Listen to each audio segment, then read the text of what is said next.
long as I don't use that much, you know. So what size panels are those? They're 200 watt panels. And how many do you have? There's 8 of them, and they're arranged. You'll see on the other side they're not symmetrical, you know. But I run the volt battery, you know, the lithium battery. I run 48 volts. Well, I have a 4400 watt inverter, and if that was a 12 volt inverter, yeah, you'd be running. I don't even know what size it would be. Giant things. Yeah. And I'm running, I think 2 watts or something like that. You want to see it?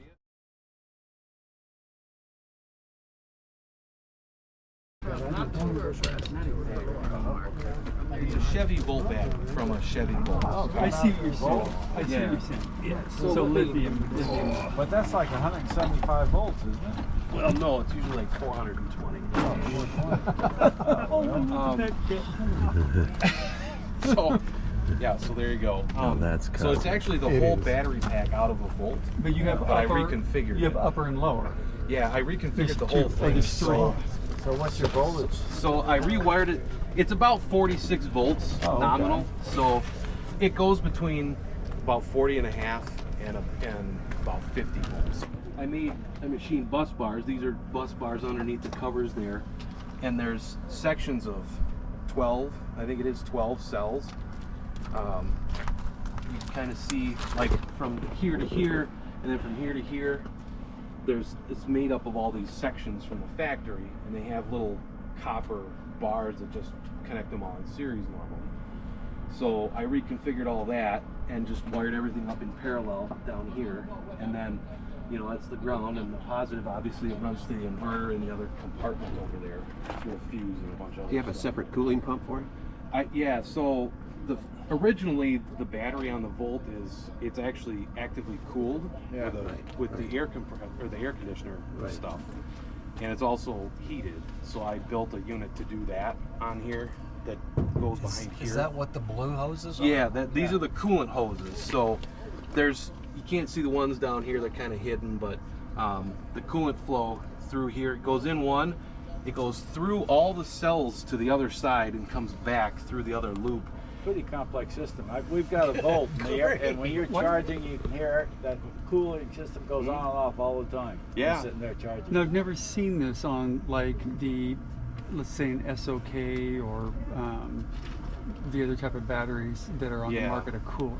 They don't, so it's a good and a bad thing about this particular battery. Part of the reason I chose it was it's very well engineered. It's over engineered for what it was used for, but it sacrifices energy density for that. So between every single one of these plastic pieces is an aluminum plate, and the battery cell kind of sits inside there. So there's 196 cells total. So there's 190, I think there's 200 aluminum plates that flow coolant between every single cell. And so what you get is a battery that from side to side and end to end, every single cell is very consistent temperature. You know, How much does that weigh? in the factory car, in the T configuration with the cover and all that kind of stuff, it's 425 pounds.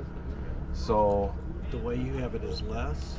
a little bit less, because I don't have, you know, it had a really thick, like it could catch on fire inside and it wouldn't come out. Like it had a very, very nice enclosure, and that probably weighed 70 pounds. I mean, so I don't have any of that nice stuff, but I added a lot more copper to hook it all together, so I didn't weigh it, you know, but I used the hold down hardware from the original battery pack, so that's how they're held in here. Like they're not going anywhere. How much did you pay for that, if you don't mind me asking? Well, I got a special good deal because Direct Volt.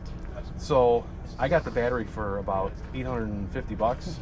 That's a good deal. That was a very good deal. But they're routinely $1,500 to $2,000. Yeah. Like in every junkyard in the land, that's what they get for them. So the car was totaled, but it didn't hurt the batteries? Yeah, and I saw the car. you wanted UPS them. and all them said they wouldn't ship any lithium batteries anywhere. So all these junkyards had these giant lithium batteries, and they couldn't ship them anywhere.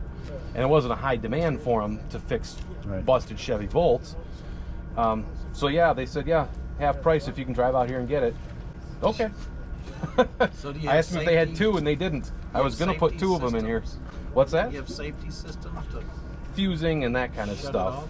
off? Okay, so Temperature sensors? yes, there's temperature sensors every 4 cells. So there's like 30 temperature sensors built into the pack.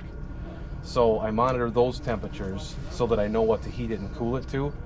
So like on a day like today, it's not even worth trying to heat it or cool it, because it has, with the door closed and everything, even with the sun shining on there, there's enough mass in the whole thing, like over a 24-hour period, like here where it's 45 at night and 70 during the day, it sits at about 65 degrees the whole time. Almost. It goes up and down about 10 degrees. So that's optimum, you know. It has no problem running 100 degrees without cooling it either. So you don't want to go over that when you're charging it really hard, but for discharging it doesn't care. Did you consider a leaf battery before this? I did, and part of the reason I didn't do that was because of the cooling that they don't have, right? And the other reason for that was to buy used leaf cells. They were all, as far as how used up they were, in the factory car, they got abused pretty bad because of the lack of active cooling. This had 40,000 miles on it when I bought it. And GM warranted them for 100,000 miles or 10 years. And they never had one ever come back that had a failure. They So way overbuilt it. That's They probably why did. they quit building the Volt, because they claimed they lost money on every one they sold. they probably did. If it just sits in a junkyard, does it go dead and then you can't get juice Only if back? something's shorted out and it's been discharging, right? So otherwise, it could sit there a long time. I would have no issue if I saw it first, right? If it had sat in the junkyard for 2 years, I'd buy it. No problem. Absolutely no problem. How many days of cloudy weather could you go? Depends what you're doing. I mean, if it's 100 degrees and cloudy, you know, you're gonna have to run the generator a little bit, and then I built a.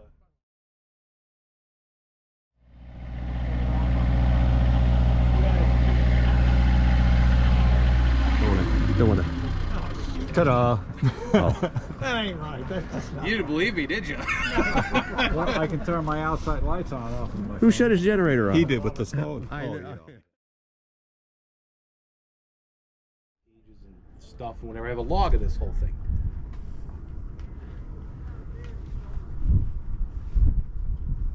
Hang on a second. I leave that on. Warning you. Oh, I'm an idiot.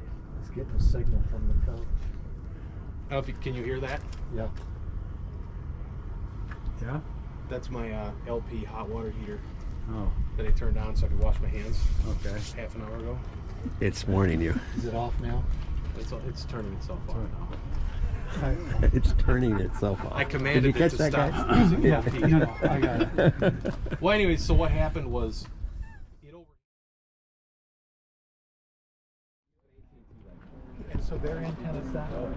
Technically, yes. Yes. There's 3 along the way, Yeah. right on the interstate. Yeah. There's one kind of out here somewhere.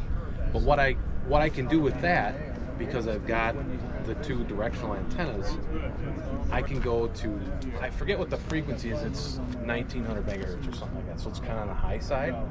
And what I think I figured out is most people out here don't have a good enough antenna to pick any of that up, so it's all mine. So you have your own?